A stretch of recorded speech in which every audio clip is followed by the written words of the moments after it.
Coucou. Si vous avez vu mes autres vidéos, vous savez sûrement que j'habite en Thaïlande. Par conséquent, vous vous demandez sans doute comment j'arrive à étudier convenablement en étant à plus de 10 000 km d'un lycée français. Bah tu vas dans un lycée thaï, c'est pas compliqué hein. Oui, mais je parle pas un mot de thaï, c'est problématique quand même. Il doit bien y avoir une école française, non? Oui, mais pas vraiment.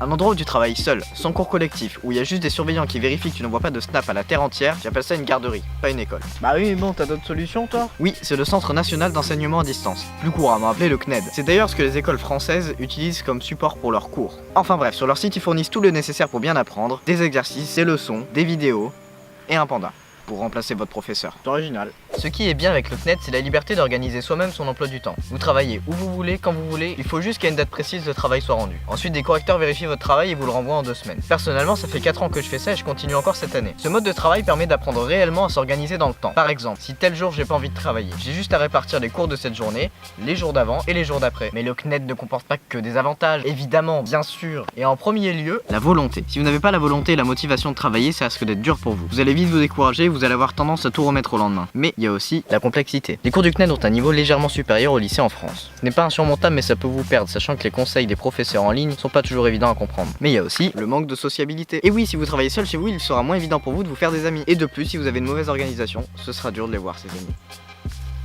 Faudrait déjà en avoir. Ouais.